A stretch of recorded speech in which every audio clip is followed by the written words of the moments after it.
Hi, hello, welcome back to our channel, the 5 Minute Revision. Today we are going to start a new playlist, Karnataka SSLC 10th Standard, First Language English Syllabus. Imagine a world where everyone is working, nobody is sitting idle, nobody wastes even a single minute. Everyone believes that time is precious and every minute must be used. Sounds like a perfect word, right? But now imagine that one man enters this world who does something completely different. He paints, he makes sculptures, he creates beautiful things, and when people ask him what is the use of all this, he simply says nothing. And suddenly, this one man begins changing the entire world around him. Who is this man? Why is he called the wrong man? And was he actually wrong? Today we are going to understand the complete story, A Wrong Man in Workers' Paradise by Rabindranath Tagore. By the end of this video, you will understand the story, characters, important ideas, message and exam points. So, if this video helps you in your SSLC preparation, make sure to subscribe the 5 Minute Revision, share this video with your friends and check the description for the free question and answers PDF. The lesson is written by Rabindranath Tagore, one of India's most famous literary figures. But don't worry, we are not going to study this lesson like a boring textbook paragraph by paragraph. Instead, we are going to understand the story like a movie. And while doing that, we will also keep our examination in mind. First, let's understand the title. A Wrong Man in Workers' Paradise. The word wrong normally means something incorrect. But here, the man is called wrong because he does not fit into the lifestyle of workers' paradise. The people there believe strongly in work, productivity, usefulness, saving time. But the man believes in art, beauty, creativity, imagination. So the story gives us an interesting question. Does everything in life have to be useful? Keep this question in your mind throughout the lesson because this is the central idea of the story. Let's meet our main character. The man was different from ordinary people. He never believed in mere utility. That means he did not believe that everything must have a practical purpose. While other people were busy with useful activities, this man enjoyed making things simple because they were beautiful. He made small sculptures, he created figures of men and women, he made castles and other unusual objects. He used clay and shells. He also painted. But people around him did not appreciate his creativity. They laughed at him. They thought he was wasting his time. According to them, what was the use of making sculptures or paintings? They were not producing food. They were not earning money. They were not doing any practical work. So, society considered his artistic activities to be mad whims. A whim means a sudden desire or unusual idea. The man sometimes tried to get rid of these strange creative desires. But his love for art continued to remain in his mind. This tells us something important. Creativity cannot always be controlled by society. The man was different, and the different hence becomes important later. The story now takes a humorous turn.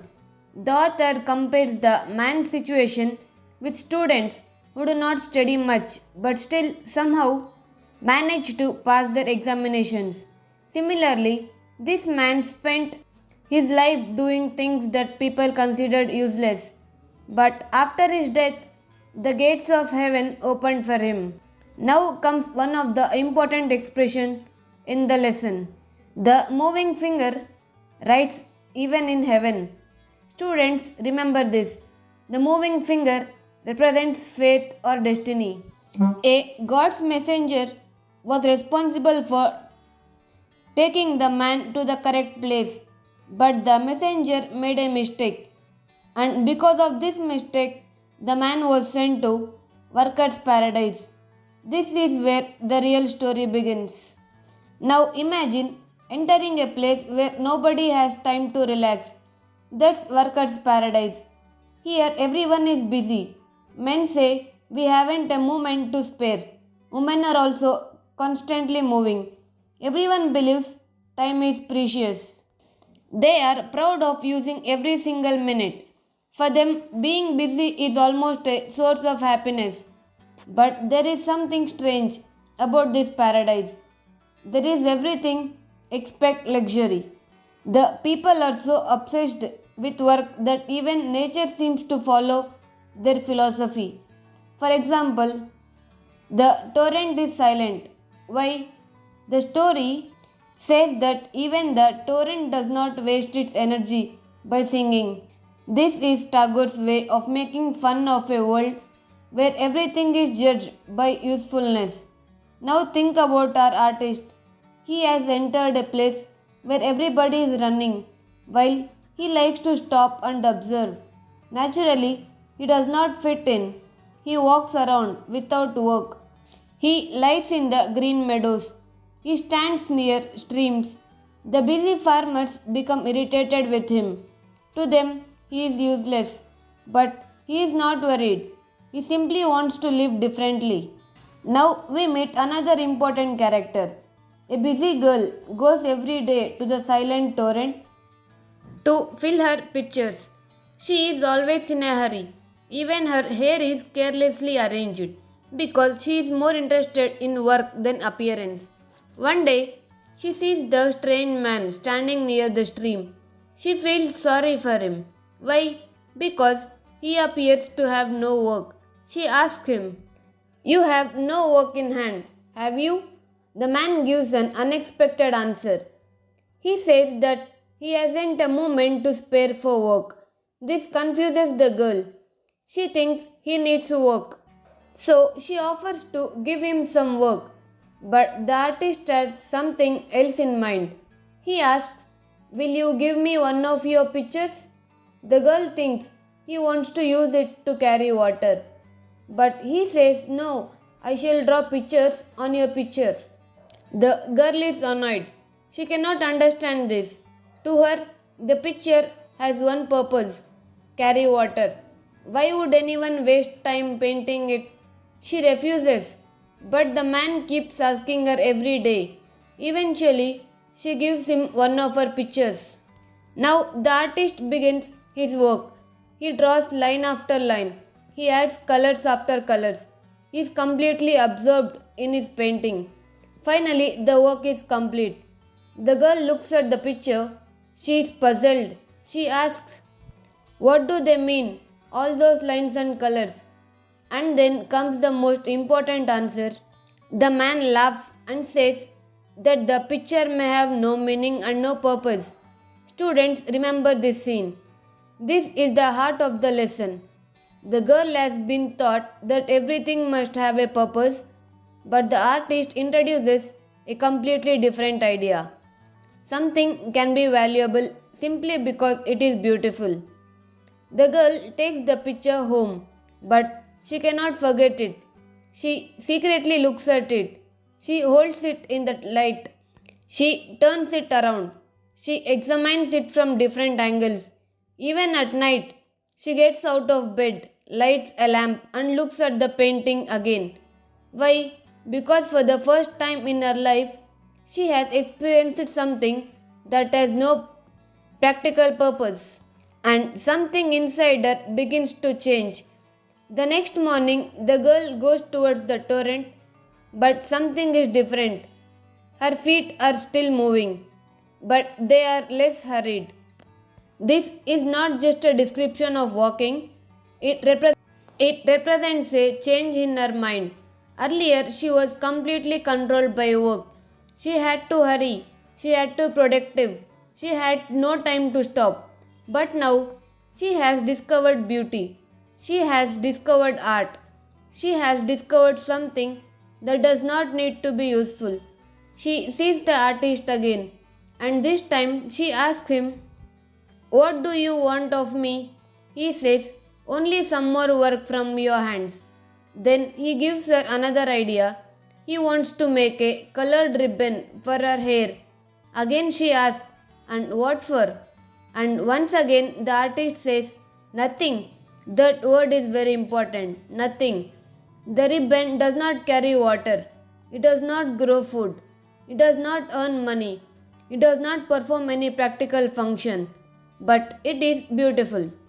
And beauty itself has value. The girl starts using the colorful ribbon. But now she has to spend time tying it around her hair. Those minutes are no longer being used for work. Something strange begins to happen. Work in workers' paradise starts suffering. People who were previously always busy began becoming interested in painting and sculpture. They start spending time on things that the workers' paradise considers useless. The problem spreads. The elders become anxious. They call a meeting. They cannot understand how this has happened. Then the aerial messenger comes forward. He confesses, I brought a wrong man into this paradise. Now the elders understand the man who loves art was never supposed to be there. His presence has disturbed the entire system. And this gives us the deeper meaning of the story. The artist has not destroyed the people. He has simply introduced another way of looking at life. The elders summon the man. When they see his strange dress, brushes, and paints, they immediately understand that he is different. The president tells him the workers' paradise is not the place for someone like him. He must leave. And here comes another interesting point. The artist is not angry. He is actually relieved. He gathers his brushes and paints. He is ready to leave. But just as he is about to go, someone stops him. It is the girl of the silent torrent. She comes running towards him and she says, wait a moment, I shall come with you. Everyone is shocked. Why? Because the girl has changed completely. The girl who once believed that every second must be used for work is now willing to leave the place where everyone works. Why? Because she has discovered something new. She has discovered beauty. She has discovered art. She has discovered freedom. And most importantly, she has discovered that life can be more than work. Let's quickly understand the three important elements of the story. The artist. The artist represents creativity, imagination, beauty, freedom. He does not accept the idea that everything must be useful. He creates because he loves creating. He does not force the girl to change. Instead, he gives her an experience and she changes naturally. The girl represents change. At the beginning, she is busy, practical, hurried, focused only on work. But after seeing the painting, she became curious. Then she becomes interested in beauty. Finally, she is brave enough to leave workers' paradise. Her transformation is one of the most important parts of the story. Workers' paradise. Workers' paradise represents a society that gives too much importance to work, utility, productivity, efficiency. The story does not say that work is bad. Instead, it questions what happens when work becomes the only purpose of life. Now, let's come to the most important exam concept, aesthetics versus utility. Utility means usefulness, aesthetics means appreciation of beauty. Workers' paradise believes what is the use? The artist believes it can be beautiful even if it has no use. Think about a painting. It may not provide food, but it can make us happy. Think about a poem. It may not build a house, but it can touch our emotions. Think about music. It may not perform a practical task, but it can change our mood. So, the story tells us that human beings need more than material usefulness. We need art, beauty, creativity, imagination. The message is not that we should stop working. The message is that we should not allow work and usefulness to completely control our lives. Let's revise the whole lesson quickly.